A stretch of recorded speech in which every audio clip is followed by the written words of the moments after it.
Identifier, analyser, planifier, trader. Votre rendez-vous avec IG. Investissez avec les Turbo 24.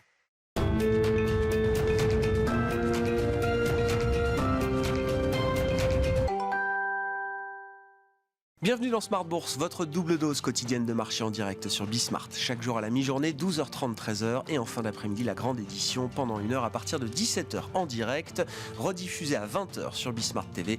Émission que vous retrouvez chaque jour en replay sur bismart.fr et en podcast sur l'ensemble de vos plateformes. Au sommaire de cette édition de la mi-journée, peut-être la première séance de baisse de l'année pour les actions européennes. Et encore, ce sera à confirmer. On est sur l'idée d'une pause après 3 séances violentes à la hausse qui ont permis aux indices européens de déjà progresser de 4% et plus, même depuis le 1er janvier. Séance de pause, mais une pause légère puisqu'on perd à peine 0,15% sur le CAC 40 à mi-séance et les investisseurs qui attendent une nouvelle série de statistiques essentiellement américaines cet après-midi avec un agenda qui est un petit peu décalé puisque Wall Street et les marchés américains étaient fermés lundi. Nous aurons donc ce jeudi après-midi les créations d'emplois aux États-Unis dans le secteur privé pour le mois de décembre. L'enquête du cabinet ADP qui devrait montrer encore des créations d'emplois à un rythme soutenu. Au-delà de 100 000 créations d'emplois, c'est ce qu'attend le consensus avant le chiffre global du marché du travail américain qui sera publié demain à 14h30.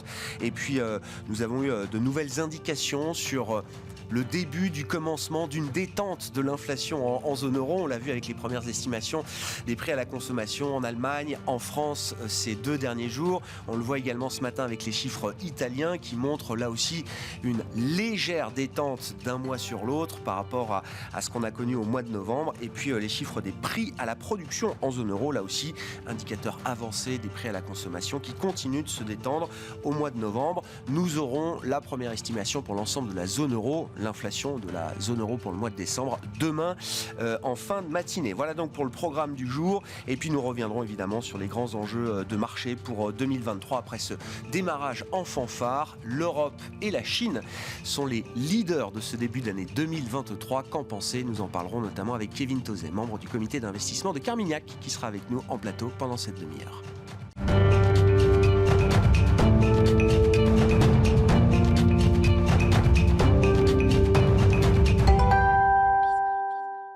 Mais d'abord, un petit état des lieux de rentrée de la situation économique américaine dans la perspective de la prochaine réunion de la Réserve fédérale américaine qui se tiendra le 31 janvier et le 1er février prochain avec une nouvelle hausse de taux délivrée par la Fed. Thomas Kosterg est avec nous par téléphone. Bonjour et bienvenue Thomas. Merci beaucoup d'être avec nous. Vous êtes économiste senior US de Pictet Wealth Management. Avant le prochain meeting de politique monétaire, nous avons eu les minutes de la dernière réunion de la Fed qui se tenait mi-décembre. Les minutes ont été publiées hier soir. La Fed est agacée Thomas. La Fed est agacée de voir que le marché n'est pas convaincu par son discours et le marché continue d'anticiper une Fed qui finira à un moment par craquer au cours de cette année 2023. Une détente non souhaitée des conditions financières, surtout si elle est induite par une mauvaise compréhension de notre fonction de réaction, est contre-productive pour nous, Réserve fédérale américaine. Tout à fait. Donc le message principal des minutes, je pense, c'était surtout le message que la Fed n'anticipe pas de baisser les taux en 2023. Donc ça, c'est important parce qu'en effet, comme vous l'avez dit, le marché monétaire s'attend à des baisses de taux, disons, en deuxième moitié d'année 2023. Donc la Fed essaye de repousser, résister à ce pricing de marché, même d'essayer d'influencer ce pricing de marché. On note quand même que pour l'instant, le marché ne croit pas aux prévisions de la Fed. Je rappelle que les prévisions de la Fed, c'est pour un taux Fed Funds à 5,1% d'ici la fin de l'année 2023, alors que le marché price environ 4,57% maintenant pour la fin d'année. Donc, on a un peu une dichotomie entre le marché et la Fed. L'autre point, c'est que la Fed n'est en effet pas satisfaite des conditions financières qui, d'après elle, se sont relâchées trop ces dernières semaines. Et je pense d'ailleurs que ça va être une des conditions clés dans le prochain meeting, c'est dans quelle mesure les conditions financières se retendent ou pas. Si elles ne se retendent pas suffisamment, on aura encore plus de hawkishness des membres de la Fed. Évidemment, le deuxième paramètre, ce sera le marché de l'emploi qui décidera de la hausse de taux. Moi, je m'attends toujours à une hausse de taux de 50 points de base au prochain meeting, alors que le marché est partagé.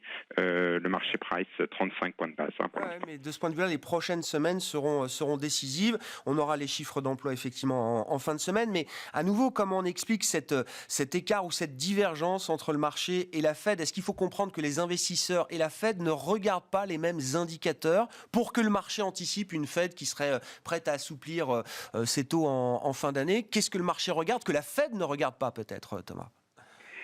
En effet, une caractéristique de la réaction de fonction de la Fed, notamment en 2022, ça a été son caractère, j'allais dire rétroviseur. On regarde dans le rétroviseur, donc c'est très backward-looking, comme on dit en anglais, alors que le marché peut-être est en effet un peu plus dans les indicateurs avancés du cycle. Et on a vu cette dichotomie parfaitement hier, par exemple, avec une enquête d'entreprise, la fameuse enquête ISM, qui continue de plonger en territoire de contraction, alors même que les chiffres de l'emploi, notamment les postes vacants, restent très, très élevés. Donc on a une Fed qui regarde les indicateurs du marché de l'emploi, qui eux sont un indicateur retardé du cycle économique, alors que c'est vrai, le marché a tendance plutôt à regarder par le pare-brise et voit une économie qui est en train de s'effriter, voire même qui est en train de glisser doucement mais sûrement en récession.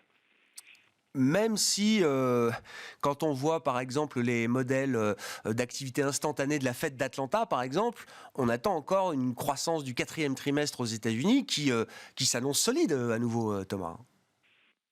Tout à fait, la croissance s'annonce solide, en particulier parce que il y a des effets techniques, comme d'habitude, mais il y a aussi une consommation pour le 4e trimestre qui s'avère en effet bonne. Mais la question c'est, est-ce que cette consommation va perdurer? Et je voudrais comme juste dire un peu un fun fact du jour. Juste avant la récession de 2007, au 3e trimestre de 2007, la première estimation du PIB, c'était 4,9%. D'accord? Donc une forte croissance du PIB n'a aucune incidence sur la suite des événements. Exactement. Oui, la récession commence en décembre 2007, c'est ça aux États-Unis. Voilà, je dis décembre 2007, la récession commence. Au T3, en première estimation, le chiffre c'est 4,9%. Après, il sera révisé d'ailleurs à la baisse. Ça, c'est ce qui est intéressant avec les chiffres américains, c'est qu'en général, quand il y a une récession, on révise à la baisse ensuite les chiffres. Donc, il faut d'ailleurs plutôt suivre les révisions que les chiffres instantanés eux-mêmes. Mais ce que je veux dire par là, c'est qu'il y a quand même un faisceau d'indices qui montre quand même une glissade vers la récession, avec les indicateurs avancés qu'il faut regarder, à mon avis, qui sont l'investissement des entreprises et aussi le marché immobilier. Ouais.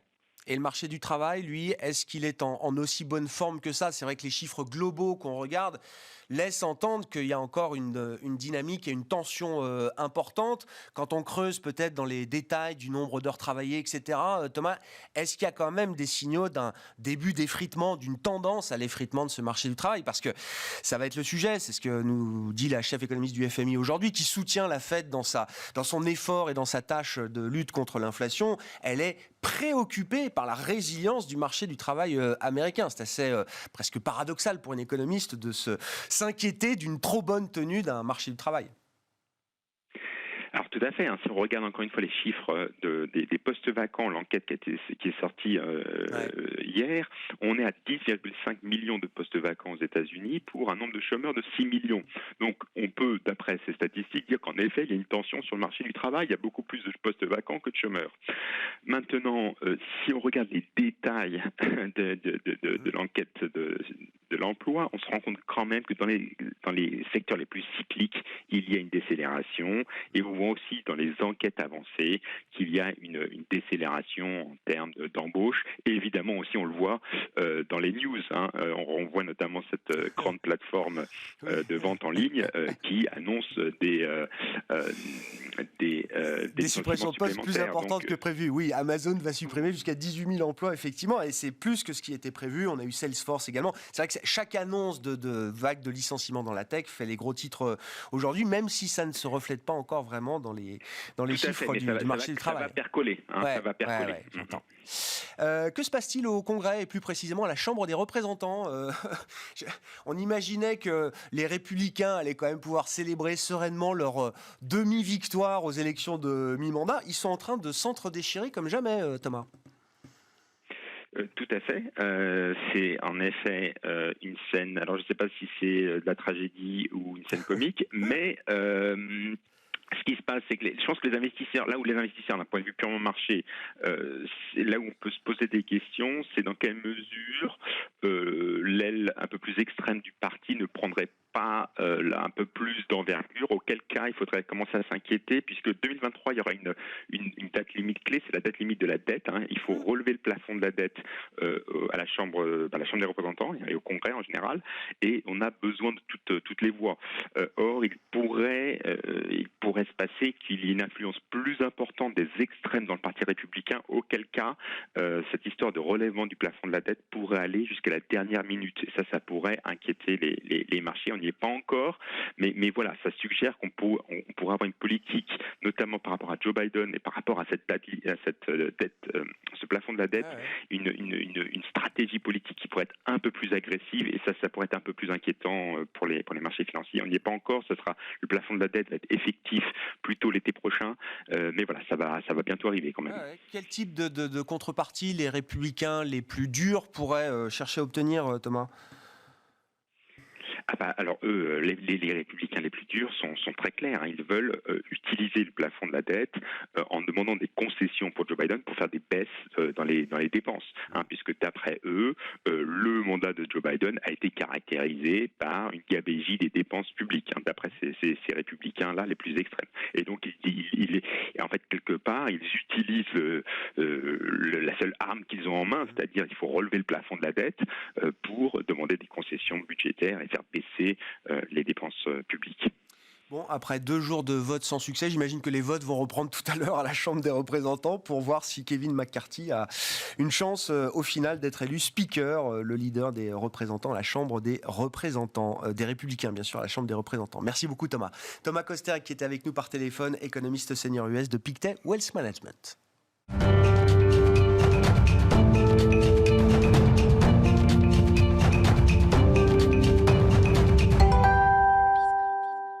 Parlons du marché, des stratégies d'investissement pour cette année 2023 avec Kevin Tauzet qui est à mes côtés en plateau, membre du comité d'investissement de Carmignac Gestion. Bonjour et bienvenue Kevin.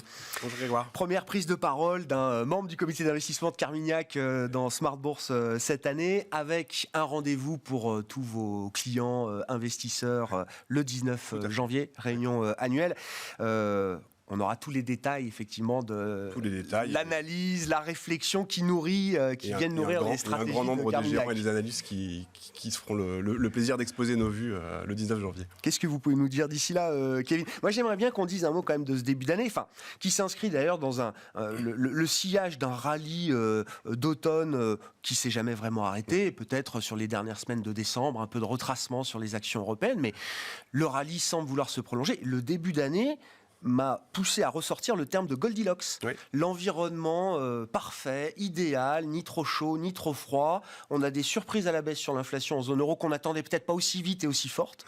Et puis, toujours cette résilience de l'activité. Alors, on s'y habitue, mais encore une fois, les enquêtes PMI, par exemple, ont été révisées à la hausse en Europe et laissent entendre que le 4e trimestre sera encore un trimestre de croissance pour la zone euro. Oui, c'est un peu comme si on avait fait avance rapide et que c'était déroulé en quelques semaines, ce qu'il était raisonnable d'espérer ou d'escompter sur l'échelle de un ou deux trimestres. Alors c'est vrai que sur le front de l'inflation, eh bien, tout le monde pensait que l'inflation allait prendre beaucoup de temps à baisser, et le rythme de désinflation, eh bien, il est bien plus, en tout cas il semble, et sembler, le mot est important, il semble bien plus rapide que ce qui était escompté. Et puis sur le fond de la croissance, les opérateurs anticipaient une récession en zone euro. Ça y est, elle est derrière nous potentiellement. Et puis la réouverture de l'économie chinoise. Voilà, ce qui était largement intégré, c'était qu'elle se fasse plutôt à la fin du premier trimestre de 2023, avec la fin de l'hiver et de la saison grippale. Là aussi, on est quasiment réouvert. Ça sera le 8 janvier. Les touristes chinois arrivent. Et le 8 janvier, les touristes étrangers pourront revenir en Chine. C'est ça qui est dingue. Et donc, dans ce contexte-là, eh bien, on a vu des marchés, et notamment des marchés financiers qui étaient largement sous-détenues, notamment les actions européennes, certains marchés de taux aussi, profitaient largement, d'une forme de redéploiement de liquidités dans ce contexte. Ouais, pour le dire clairement, les marchés actions européens et chinois sont les leaders du moment. Les marchés américains sont laissés sur le bord de la route d'une certaine manière. Oui, tout à fait. C'est vrai que c'est rare ce genre de divergence ou de dichotomie. Bien sûr, une fois qu'on a fait ce constat d'environnement de Goldilocks, de sorte de conte de fées, il y a quand même 3 remarques qui me semblent importantes. La première, c'est qu'on assiste à une vraie surperformance des marchés d'actions européens et chinois dans ce contexte. Alors sur la Chine, on peut l'entendre parce que ça accélère très très fort. Il me semble qu'il y a quand même des signaux derrière ça. Le premier, c'est que 2023, ça sera sans doute l'année de la diversification, c'est important.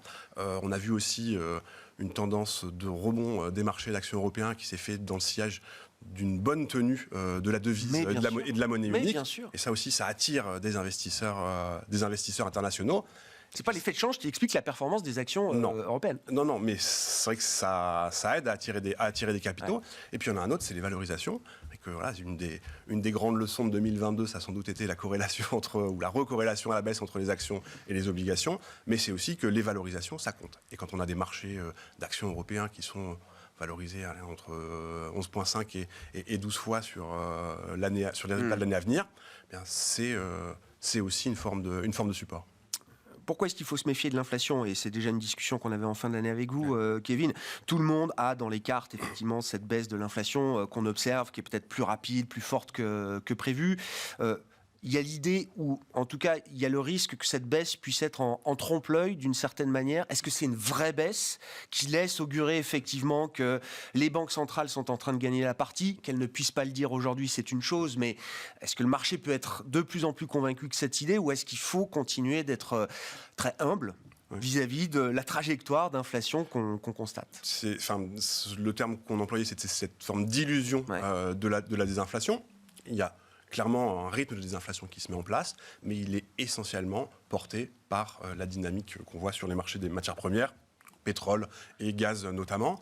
Quand on regarde en dessous de cette inflation globale, plutôt l'inflation sous-jacente, elle a plutôt tendance à accélérer. Alors on aura des chiffres, il n'y a pas que les chiffres de l'emploi vendredi, il y a aussi des chiffres de l'inflation en zone euro, et il est attendu que cette inflation sous-jacente en zone euro, elle soit plus élevée pour le mois de décembre qu'elle ne l'a été pour le mois de novembre. Et donc ça prêche plutôt pour des banques centrales qui pourraient être amenées à durcir le ton, et ça d'autant plus si on a, une détente beaucoup trop forte sur les conditions financières dans le sillage de ce rebond des marchés. Donc en termes de séquence, alors évidemment, vu l'ampleur des mouvements et la rapidité des mouvements, il peut y avoir une respiration, mais ça prêche plutôt pour un premier trimestre qui serait plutôt favorable aux actifs risqués, avec après par la suite. Le moment de vérité viendra peut-être un peu plus tard que ce qu'on imaginait encore. Que le deuxième trimestre ou la suite de l'année sera sans doute un petit peu plus difficile. Est-ce qu'il y a un risque, et comment on l'évalue d'ailleurs, de voir l'inflation baisser et repartir à la hausse? C'est-à-dire le risque des années 70 que martèlent à chaque fois tous les membres de la Réserve fédérale américaine notamment, ça transparaît encore dans les minutes, on ne relâchera pas les efforts tant qu'on n'aura pas de preuves substantielles, et c'est pas 2, 3, 4 chiffres d'inflation visiblement qui suffisent de ce point de vue-là.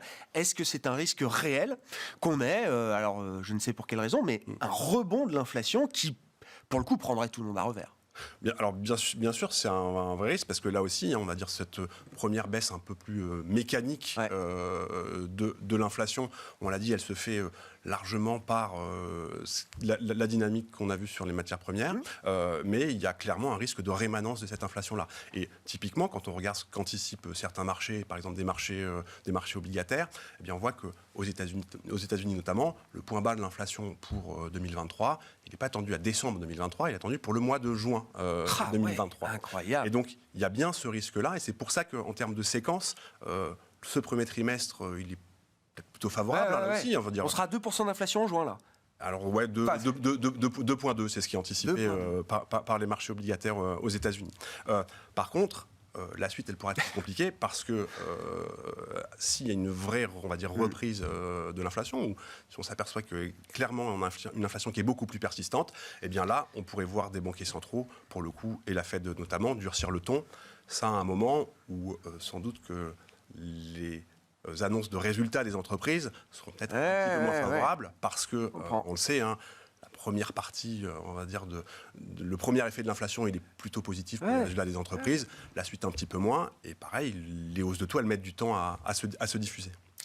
Si on regarde même un peu au-delà de 2023, là, l'idée de cette rémanence de l'inflation, est-ce que vous êtes de plus en plus convaincu que c'est un risque qui va nous accompagner pendant longtemps ? C'est-à-dire, l'idée qu'on va avoir des vagues d'inflation, de désinflation, à nouveau des vagues d'inflation, c'est pas du tout le schéma qu'on a connu depuis 10-15 ans, où c'était vraiment encéphalogramme plat sur l'inflation. Alors oui, on en est convaincu chez Carmignac, c'est-à-dire que, alors là aussi, hein, c'est un phénomène auquel on s'est déshabitué au cours des 10 dernières années, mais qui était très présent. Pas forcément une mauvaise nouvelle pour les investisseurs, ça veut dire que ça remet un peu de cycle. Exactement, le cycle économique revient.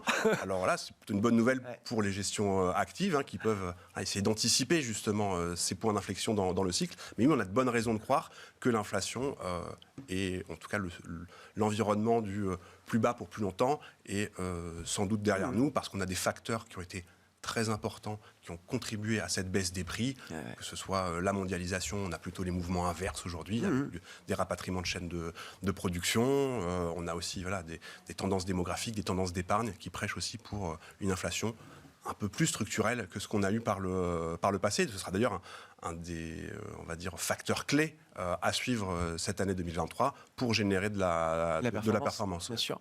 Vous disiez diversification. Bon, c'est souvent une recommandation générale qu'on fait quand on investit. Il faut être diversifié. À quoi sert pourquoi c'est une année pour être diversifié d'une certaine manière, Kevin ? Je parle sur le plan global macro.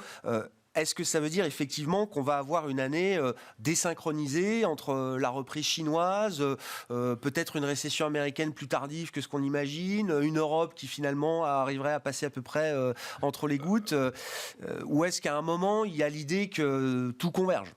Alors oui, on a en tout cas une poursuite de la désynchronisation du cycle mondial, et ça devrait aussi être le cas en 2023. C'est vrai sur les trajectoires de politique économique. Alors voilà, la récession en zone euro, elle est quasiment derrière nous. Il y a quand même une consommation qui devrait être plutôt favorisée par, là aussi, cette baisse de l'inflation globale, alors que la dynamique sur les salaires, elle s'est pas du tout retournée. On a une demande externe pour nous, Européens, qui sera sans doute aussi meilleure qu'attendu, parce que la Chine réouvre plus vite, la récession américaine, elle est différée, donc ça c'est aussi plutôt une bonne nouvelle sur ce point de vue-là, donc une forme de reprise en zone euro. Alors je ne crois pas qu'il faille se faire trop d'illusions sur la vigueur de la reprise, parce qu'il y a quand même un environnement monétaire qui sera lui un petit peu plus dur, mais ça illustre bien cette première, on va dire, étape dans la désynchronisation du cycle mondial. En Chine, la réouverture, et là aussi, alors évidemment, ça ne se fait pas de façon linéaire, mais il y a quand même 2000 milliards d'épargne excédentaire en Chine. Et on a vu l'effet que ça avait quand cette épargne excédentaire se déploie dans un contexte de réouverture. Et puis, les États-Unis, ça viendra sans doute dans un second temps. Donc, désynchronisation des cycles économiques et puis désynchronisation des trajectoires de politique monétaire aussi. La BCE sera plus au quiche que la Fed cette année. Eh bien, la BCE sera plus au quiche que la Fed cette année parce que le point bas de l'inflation en zone euro, il n'est pas du tout attendu pour le mois de juin en l'occurrence. On a des marchés obligataires qui commencent quand même à bien intégrer ce qui va se passer sur le front de la politique monétaire, en tout cas sur la première séquence. On parlait des taux terminaux aux États-Unis. Les taux terminaux en zone euro, ils sont entre 3,25 et 3,5%. À peu près là où la BCE veut les voir aujourd'hui. Exactement. Donc ça induit quand même une baisse de la volatilité sur les marchés de taux. Mais on voit bien là aussi la tendance qu'on peut avoir sur ces trajectoires de politique monétaire. Et dans le même temps, on a un acteur majeur de la politique monétaire mondiale, qui est la Banque du Japon, qui a pris tout le monde de court qui va monter ses taux. Mi-décembre, qui a, on va dire, élargi son seuil de tolérance à voir des taux plus hauts, et qui elle est en train d'infléchir sa politique monétaire. Et donc dans cet environnement de désynchronisation et de politique monétaire et de politique budgétaire, on voit bien les vertus que peut avoir la diversification, ça d'autant plus dans un contexte où on a quand même des actifs qui ont en tout cas si je regarde les grands marchés, américains, européens ou japonais, et chinois aussi, qui ont des niveaux de valorisation qui sont très très différents. Oui, bien sûr. Bien sûr. Comment on opère sur le marché obligataire aujourd'hui dans ce contexte, Kevin? Est-ce qu'il y a une distinction à faire entre l'obligataire américain et l'obligataire européen avec cette désynchronisation que vous expliquez en matière de politique monétaire? Est-ce que c'est le moment de reprendre de la duration, de se remettre long à l'achat sur du souverain moyen-long terme? Alors, on va dire un des autres marqueurs forts de 2022, c'était quand même cette hausse des taux absolument importante sur les taux Réels. de dépôt, sur les taux nominaux, mais sur les taux réels aussi. Ces taux réels, ils sont repassés en territoire positif. Donc ça veut quand même dire qu'on retrouve une forme de valeur de protection sur ces marchés-là, sur ces instruments-là. Donc oui, ça fait plutôt sens d'avoir des positions acheteuses sur des obligations avec des maturités un peu plus longues, notamment aux États-Unis, parce que là aussi, si on a bien, on va dire, une mauvaise surprise, en tout cas une inflation qui est un peu plus rémanente, on aura une réserve fédérale qui devra accentuer son tour de vis, et ça devrait peser sur les taux les plus longs aux États-Unis. En zone euro, c'est un petit peu différent.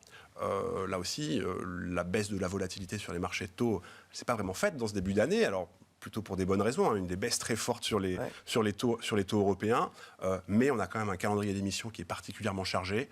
À peu près historique. C'est ça, 100 milliards, ne serait-ce que sur le mois de janvier. On a la France aujourd'hui qui vient émettre aussi, plutôt sur des maturités longues. 10 ans, 20 ans, et donc ça invite à un peu plus de prudence sur ces portions de taux. Oui, c'est ça. Souvent, les trésors nationaux se dépêchent en début d'année d'émettre au maximum, d'autant que là, à partir du 1er mars, la réduction passive du bilan de la BCE commence. Exactement. Elle a eu le bon goût de ne pas commencer au 1er janvier, de ce point de vue-là. Donc ça laisse une fenêtre de tir, on va dire, pour émettre sans la pression mise par le bilan, la baisse du bilan de la BCE. Il va falloir quand même regarder comment est-ce que c'est absorbé, comment c'est digéré par les marchés. Donc un peu plus prudent globalement. Après, sur ces stratégies de longue en duration, donc acheter beaucoup d'obligations longues, on en a remis dans les portefeuilles, on en a quand même beaucoup moins que ce qu'il y en a dans les indices. Pas de complaisance pour autant. Et sur la partie action, alors pour conclure là-dessus, donc Europe, Chine, ça reste pour vous effectivement des tendances constructives pour au moins ce début d'année 2023 Alors, Europe, Chine et Japon. Donc on a aussi la diversification, et il nous semble qu'elle est particulièrement importante. En zone euro, on l'a dit, on a un environnement de reprise économique, ou en tout cas de trajectoire de croissance économique qui est moins mauvais que ce qu'on pouvait craindre. Donc ça, c'est quand même un facteur de support pour les valeurs européennes, d'autant que certaines sont quand même plutôt exposées à la Chine. Bien sûr. Ça fait quand même 2 bonnes raisons d'y être investi. En Chine, on a vu un rebond très fort des valeurs, notamment celles qui sont liées à la réouverture, les bars, les restaurants, les agences de tourisme ou de voyage. Le rebond, il a été très fort, mais on est quand même encore assez loin des niveaux qui prévalaient en février 2021. Exactement. Et puis, pour l'instant, ça a surtout été, on va dire, une forme de rotation sectorielle. C'est des fonds spécialistes qui sont investis. On n'a pas encore vu les grands fonds internationaux globaux y être investis. Et donc, c'est des marchés qui sont aussi sous-détenus. Et ça, c'est un autre facteur de support. Et c'est vrai pour les marchés d'actions chinois, les marchés d'actions européens et les marchés d'actions japonais. Merci beaucoup Kevin, merci d'avoir été avec nous dès cette première semaine 2023 pour esquisser les grandes tendances en matière d'investissement qui animent les stratégies de Carmignac. Kevin Tauzet, membre du comité d'investissement de Carmignac, qui était l'invité de la mi-journée dans Smart Bourse sur Bismart. On se retrouve à 17h en direct.